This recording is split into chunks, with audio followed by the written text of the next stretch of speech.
Okay.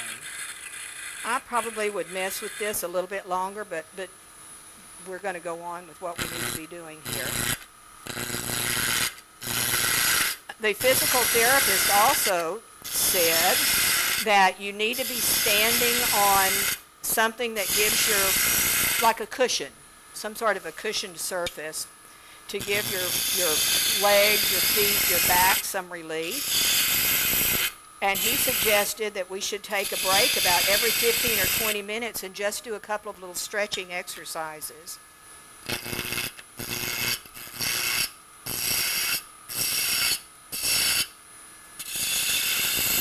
I would stop now and do my stretching exercises, but it hasn't been 15 or 20 minutes, so I'm not going to stop just yet. Yeah. I sure would. I sure would. And I was just about to say, okay, I think I'm at a point where I need to go ahead and just sand that. I usually don't find, I make up these little packets, and we can pass those around. I make up these little packets because I do a lot of small things, and it's just easier than fumbling through individual pieces of sandpaper. I'm not going to sand that point because it's already shiny. It doesn't, you know, if I sanded it, it would be worse than what it is now. But remember, I was scraping this part, and so it is going to be sanded. I'm not going to sand any more than what I just now did, but I would go through all the grits. And I will say, here it is, if you haven't yet discovered these, have y'all, any of y'all been using these Scotch-Brite pads? These are sure fantastic. There's some other colors. There's a maroon and there's a yellow, and there's several, you know, of them. I brought these two. But once you've gone through your grits, you can come back and use these little Scotch-Brite pads, and the white one is the finest, and that will just shine. And I mean, you hardly have to put anything but a little wax on it at that point. So. Now, when we get to the size of our first feature, how big does it need to be? Okay, what's the rule of thirds? If this is, let's say, 1 inch up here, and if I'm really strictly following the rule of thirds, then this could either be 2/3 or 1/3, the width of the top. Is that a rule you must follow? If you do follow it, it'll look fine. If you don't follow it, it probably will still look okay. I usually like to make mine about 1/3 the size of the top, where it actually attaches onto the globe. So before I do any shaping at all, I turn it to that dimension. That way I'm already where I need to be. You see, this is all rough, but I've turned it to the dimension I want it to be. And now I'm going to just spend some time tapering down to the area that I've already turned. And I'm going to go uphill, because I can, with a sharp tool.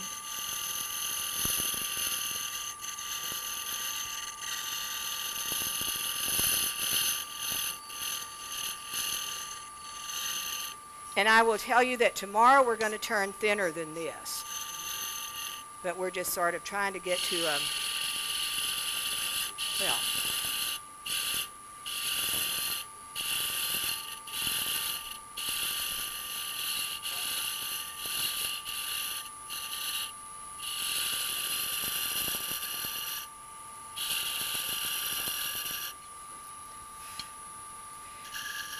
now, here's a big secret, too. I have been known, if I had a little lump or a bump here, to use sandpaper to get it out. Sandpaper just takes away a whole lot of sins.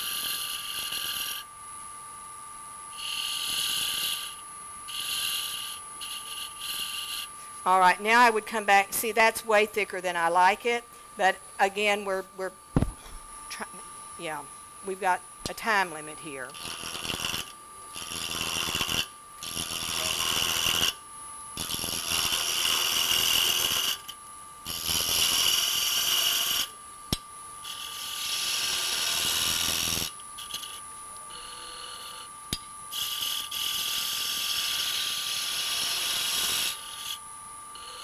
Okay. Now we're in the top third of our finial. This is just like turning a bead. For those of you who have turned beads in coves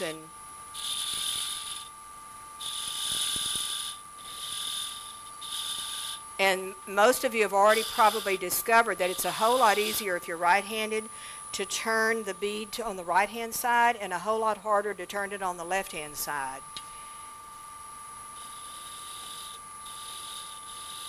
And there are a few answers for how you can resolve that problem.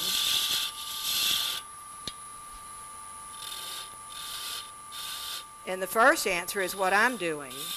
You can move yourself way around here to the left, and then of course you can't see what you're doing because your perspective is all kind of wacky, so you have to keep peeking back over here.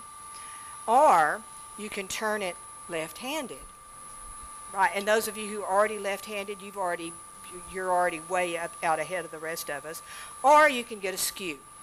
And then with your skew, you can turn either direction. But if you insist that you've got to use a spindle gouge, then your choices are turn it left-handed or move over here to the side and be, no wonder. God, when I was sanding, I had turned it way down, and then I thought, God. If you're doing spindle work this small, turn that machine on up. Because in the center of rotation, it's already it's already not going very fast.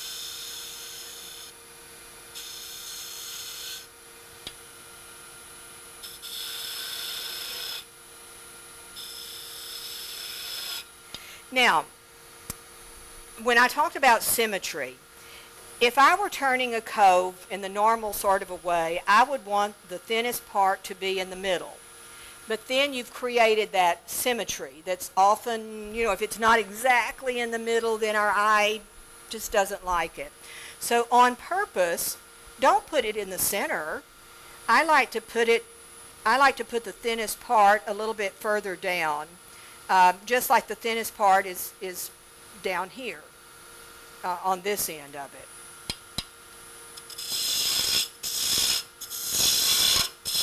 So I'm going to work to get the thinnest part.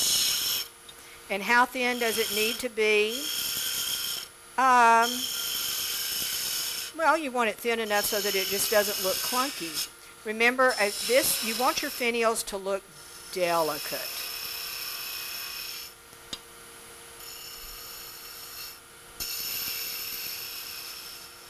So you turn until you get sort of a kind of a more delicate look. See, I really hate that part right there. It's way too, I just can't stand it. Oh, I have another book here. I just can't stand it. And so this is, get out the 120 grit, right? And I will actually spend a moment sanding on this because that is way, way, way too thick. Sir? I could use my skew. That little tiny one I brought wouldn't. I use that little tiny one for the point. It might work. I haven't. Sir? I've used them that way. Oh, okay. Yes. Yeah.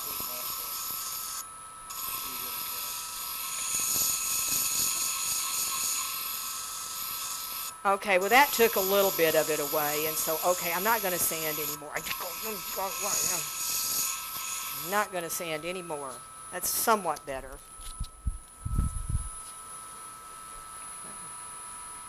Okay, now I'm going to try to remember to turn this back up.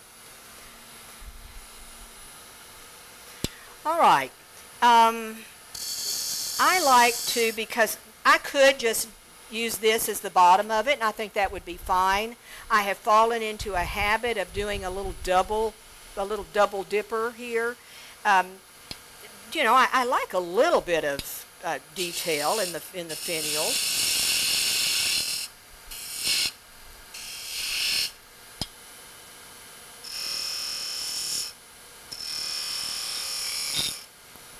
Let me thin this down a little bit. How big can you throw your hoe on the bottom? I'm going to show y'all that in just a moment. I do a 1/2 inch. Yeah. Okay, so now we're ready to, I've sand. Okay, I've sanded. So now we have our finial, and we've kind of got 2/3, 1/3. So our proportion is pretty good on this. Before I start parting it off, I get my little skew, and I'm going to make a mark where I want to start parting it off. Why do I have to make that cut? You know the answer. Because I'm going to have, this is end grain, and if I run at this with a parting tool, it's going to tear some of those little fibers. And so you make that little cut through the fibers in order to avoid tearing out your fibers. Now, I always, on my globes, I always make a 1/2 inch hole, and I use this. Now, I think I might have won this in a raffle. I can't imagine that I actually would have bought it myself.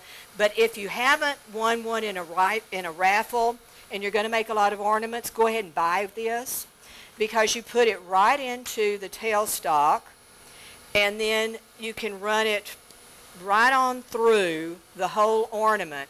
So you've got exactly the same size of tenons then that will fit into the little mortises that you've drilled. And every time you make an ornament, do it the same way. You know, always use a 1/2 inch hole. Why 1/2 inch? 1/2 inch will hold, and I only ended up bringing one of my hollowing tools, and I had meant to bring my homemade hollowing tools. This one is, who is this by? Somebody makes these. Robert Sorby. Okay. This is a hollowing tool that I like. And see, it will fit very nicely into a 1/2 inch hole. And a 1/2 inch hole on each side, if you're using 1 inch finial stock or stock, a blank, you've got plenty of wood on each side to kind of cover up any little sins like you might have there on that side. You know, that's got a little bit of tear out. And so I've got enough wood in my finial to cover up those little sins there. Okay? Now, I like to use a thin parting tool rather than a thick one. And when I start out, I make a straight cut in and take that down, widen it out just a little bit. Now then, to make sure that this fits onto this curved surface, I'm going to have to undercut this finial. And I mean, invariably, when I used to make ornaments, I would never undercut them enough. So I began to say, okay, what can I do to make sure that it's going to fit this curve? Well, I get way over here, and I undercut smaller than the 1/2 inch tenon is going to be. I mean, I cut it down to about 3/8 of an inch, way up inside there. So I take off, and I am at a severe angle here.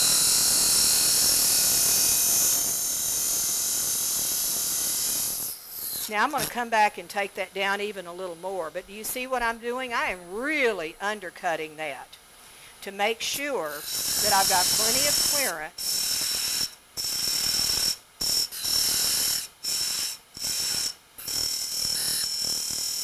Now, every now and then I make them two, where did I, oh, here it is. So I've got this set at 1/2 of an inch. Nope, we're not quite there just yet. Now, some of you I know do wrenches and stuff like that, and that's really, I think that's just really clever, and I don't. But if you've got a way to cheat this and make it a little faster. Okay, now, I'm going to undercut that a little bit more. It's right about at 1/2 inch, but boy, I want to make sure this thing goes over that. So look, I've taken it down to about 3/8 of an inch. But I've still got plenty of wood to support, you know, glue. There, ah, ha, ha, ha, ha. Okay. Now, what I like to also do, a couple of choices here. This is all nicely sanded, and this is not too thick, like it, okay. You might want to go ahead and put some finish on this now while it's still on the lathe. Or you may plan to spray the whole ornament with maybe a lacquer or an acrylic spray or something like that once the whole ornament is put together. But you've got to make that decision up front. If I'm making an ornament like this, then I'm actually going to go ahead and put some finish while it's on the lathe, on my finials, because this thing is going to be treated differently. I don't want to spray. This is blackwood or ebony. I don't want to spray a bunch of lacquer on this. I don't think that looks good on ebony. But I am going to have to spray lacquer on this soft holly in order to get it up to shine. One of the finishes, one of the waxes that I like real well, and they're just all kinds of really good ones out there on the market. But I like this Renaissance wax. Are any of you familiar with it? And if you've got a nice hard wood, which this is not, and this has not been sanded, but we're just going to sort of show you what you can do here, at least on a little part of it. You can just put your Renaissance wax on, and it'll make that wood grain pop a little bit. Now, I don't think we're going to get this up to a shine, and I would put that over the whole thing, and then I'm just going to use my paper towel to buff it. So, when I take it off the lathe, it's finished. It's ready then to be installed on the ornament. I had some Mahoney's wax too. And it was in a 12-ounce container. And when I was flying from Chicago, I forgot that it was in my carry-on luggage. And the fellow was so apologetic, and he said to his cohort, he said, I just hate taking people's stuff away from them. But give it to me. I'm taking it away. And so there it is. It's in Chicago in the trash.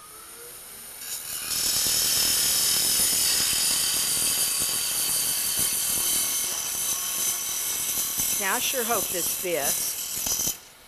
Okay.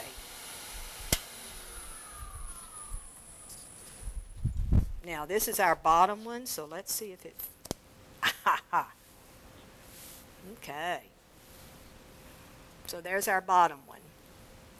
Now, the top one needs to sort of have some relationship in appearance to this, to the bottom one. So... How are we on time? Okay. So, you notice that I stuck this in square. I started out making tenons, and they would sometimes come out. So I don't make tenons anymore. I stick in the stock square, and I find that just the square stock holds a lot better than had I made a tenon on it. So I'm just going to now pull this on out. Now, the reason that I didn't have it like this to begin with was because of the vibration that I would have gotten had I had this much sticking out at the beginning.